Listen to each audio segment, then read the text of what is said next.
welcome to this introduction of the i6estalt creative thinking strategy. I developed this almost 20 years ago, and I've had this PDF on the web for those 20 years, and I have been able to bear out all of the ideas that are contained within it and not been able to add to it since the day that I penned the PDF that you can download right here from the training. And this is this is very much the foundation of Web 4, this document right here. Because Web 4 is just that. It's a scaffolding into the ethereal. And in order to understand how the ethereal realm works, you need to understand what we have commonly called in society creative thinking. Because creative thinking is the human response and the human experience around creating uh, um, a connection with the ethereal realm. So when you have a creative thought, that's exactly what you're doing. And we're going to explore that in this training, and we're going to show you how to purposely go about manifesting creative ideas. So a lot of people say, well, I'm not creative. That has a huge connotation because different people interpret creative in different ways. I know that as a child and a young person into my 20s, I did not consider myself creative because I had no creative outlet. I had no skill that had been developed into creativity. And so I went on a journey of meeting, a journey, by the way, which I have not ended, meeting creative people, whether they were artists, a lot of them were artists, painters, actors, musicians, singers. I love storytellers because I find storytellers who can really capture an audience with a story are one of the highest level creators that at least I'm drawn to. So creativity was not in my bones, if you will, and it might have been the very thing that set me in motion to go down this path. And so with my left brain, which I had adapted to, I carved out my right brain and I found ways to explain creativity because I was looking at it so objectively. Well, the result was this i6estalt creative thinking strategy. And when you open your mind and awareness to a subject, what happens is suddenly people and experiences show up that define and help you critically analyze that subject, right? Well, I had different people show up in my life. I remember the first tactic that I ever learned was a gentleman sitting at a business meeting in a sales room who said, well, if you can't understand or you can't fathom come up with the answer or the strategy by which to apply to this problem or this, maybe it was a sales account, I don't remember. He said, flip it around and look at it in reverse. Now at that point, I am in my mid 20s and probably around 27, which I talk about in the book. And suddenly it dawned on me that there was more than one way of looking at things. This viewpoint, this paradigm that I had built, this worldview, this narrative that was controlling how I saw things was shatterable and it was moldable and it could be changed. And so I went about doing that. And I started looking at things in reverse. Well, then I started looking at things from different angles. And then I started discovering that there was an entire professional field of creative thinkers and people teaching creativity. And so I started going down those channels. And before you knew it, I had framed my own awareness of what creative thinking really was, because I got really I got tired of hearing all the strategies and all of the minutia that says, well, put this cog in place, this cog in place, put all these pieces in place, and you will come to a creative thought. I thought, well, but what are you doing when you do that? Why are you doing that?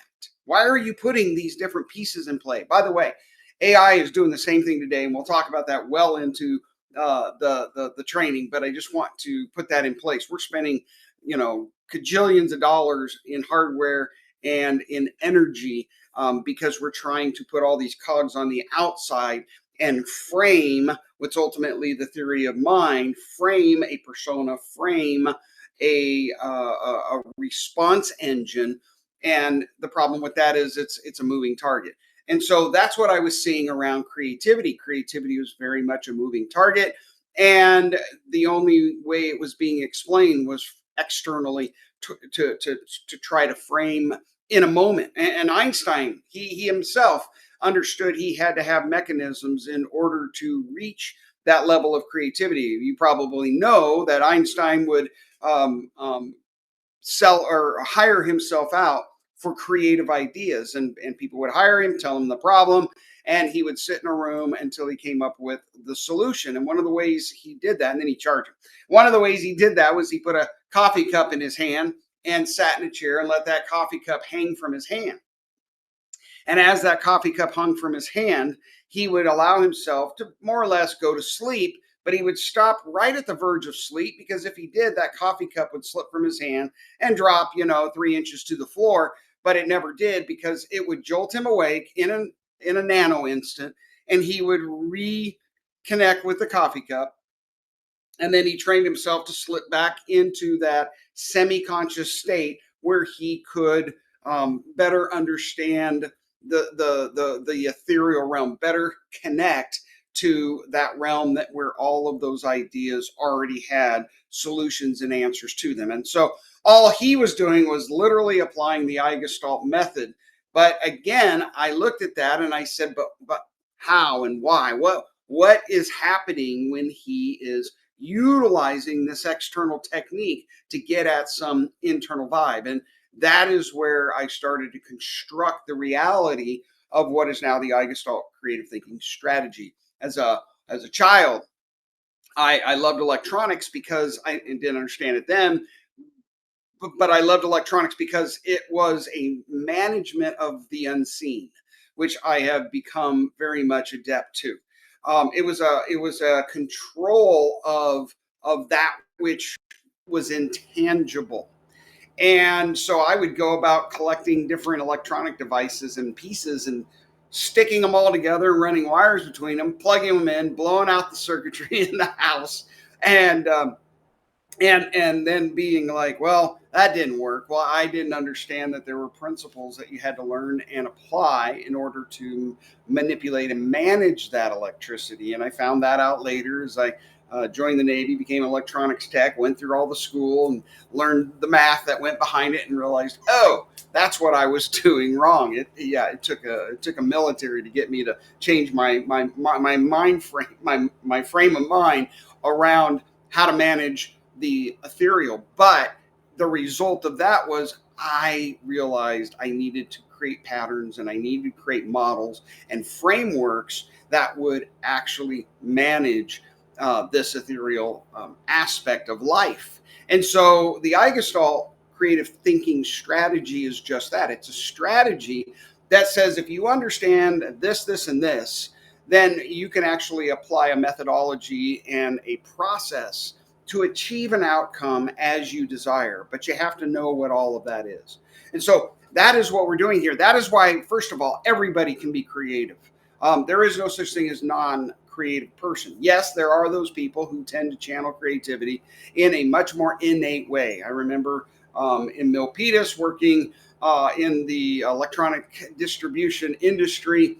A friend of mine, her boyfriend was an engineer, and he had a BMW, if I recall, and as did all the engineers at the time.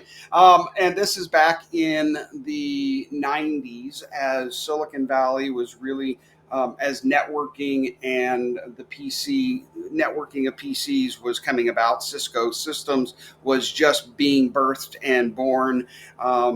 Bay Networks and companies like this were creating and implementing a variety of networking protocols. I sold some of the very first relays that went on the modems of Apple computers. So this is very early onset Silicon Valley, or at least for me. It's not all the way back to the digital watch and the calculator, which really is what launched Silicon Valley in the early days, but it was maybe the next stage, if you will. And his license plate had an N, the letter 8, and the word WSDM, or wisdom. And I didn't understand it. I said, Nate is your boyfriend's name? And she said, no, he has that for innate wisdom. It was more of a self-proclamation that he was a genius. And I realized from that there was wisdom innately bound up in us, but not like in a storage locker, but rather in an ability to connect to wisdom and connect to principles and connect to information. Well, that means that information must already be there somewhere. And sure enough, it was. Sure enough, it still is. And sure enough, it always will be. And there are different protocols and means by which to get at that wisdom. And personally, as a called preacher, I trust the Bible. I trust the Proverbs, and I realize that the Proverbs are incredibly powerful at creating a channel to get at that wisdom. The Bible's not the only source of those pathways, because ancients have written them down in other proverbs and in other stylings. But when you when you have those proverbs, those pathways instilled in you, then there becomes a natural connection to that wisdom. Now, wisdom comes about as a very subjective thing as well. You may consider wisdom the ability to be a philosopher. You may consider wisdom, as did my friend's boyfriend, the ability to be an engineer. You may consider wisdom the ability to make people laugh. The ethereal realm contains all of this wisdom. You just have to tune your specimen to what it is that you want to achieve in that. And so the i6estalt creative thinking strategy is meant to be very applicable. It's meant for you to be able to say, I want to learn this. I want to become proficient at this. I want to obtain this certain level and type of wisdom, and then follow a very specific regimen to get you there. And not only will you follow blindly this regimen, but you will understand why each of these steps matter. And after you do it for a while, before you know it, you suddenly become a master, an oracle of getting at that kind of wisdom like that. And what that allows you to do when you get to that level is it allows you to see around corners. It allows you to get to that end result so much faster. And if you can do that in the face of your competition, in the face of struggles and trials that business brings, that life brings, that technology and the emergence of something new brings about, wow, you have so much lifting power in your arsenal and in your ability to break through.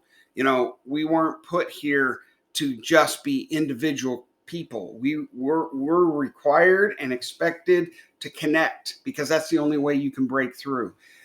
Now, what this does is it gives you the ability to have that connection and to allow the ether, if you will, to be that second party in this equation. Now, I don't suggest going at anything alone, because you need the support of those around you that can fill in the gaps of so many different aspects to any endeavor.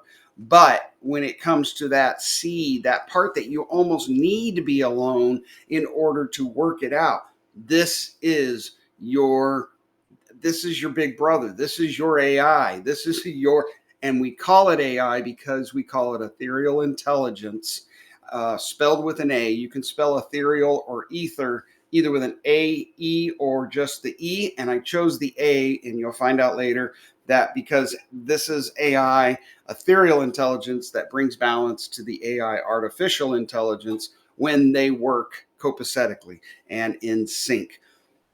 Creative thought is a process that, yes, though natively performed by some people, it still follows the same process. And if you see someone who can do something and do it at a very high level, and you think, "Ooh, I would love to do that," provided you have the physical dexterity necessary, etc., you have the ability to get to that level, and I can get you there faster once you understand how to apply this process.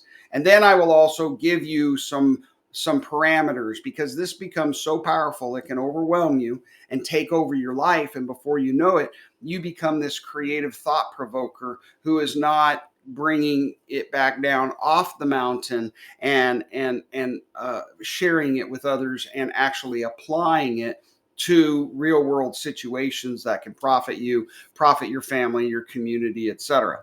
So I will give you some of those parameters and show you how to maintain it. But at the end of this, all we are doing essentially is establishing a foundation so that I'm able to then build on that and teach you how to apply this to Web 4, because it all works together. But if it doesn't work, if you don't understand these principles, then you're going to question the efficacy, a word I like to use a lot, because you got to prove this stuff in order for it to become tangible, of the Web 4 principles. So if all you do is go through i6estalt and you learn it and you apply it, then you're going to come out very far ahead. But if you'll continue on the path with me, then what you will learn is that this makes for a building block that is the foundation to what Web 4 is all about. And again, Web 4 is a scaffolding into the ether that is commercially viable and able to be disseminated to the masses, not just through a single individual. And by doing that, we can solve all kinds of problems and issues. We get into that later, of course. But by doing that, suddenly this kind of power is now made available to anyone who has the ability and the willingness to connect to it. You can do so individually, or you can connect through a network, an ethereal network of what we call friendship pods in Web 4. And that's where we're taking this. So enjoy i6estalt, the creative thinking strategy, for its power, for its revelation, and for its applicability, and then get set to go beyond that once you have this installed. Lastly, I will say, I encourage you to go through this entire construct, this entire module, before you make a judgment. Get it all in you and apply it and see the results before you make a judgment. Because if you stop short, just like with anything, if you only have 2/3 of the puzzle, you don't really have the entire picture. And give me feedback as to how it's going. And then, of course, if you get into the paid levels and tiers and beyond this, maybe ultimately we'll find ourselves face to face, one-on-one, and I'll show you specifically how to apply it to your life, your business, your community, your efforts, your agenda, whatever the case may be. All right, we're going to move on. Thanks for sitting and listening to this introduction of the i6estalt Creative Thinking Strategy.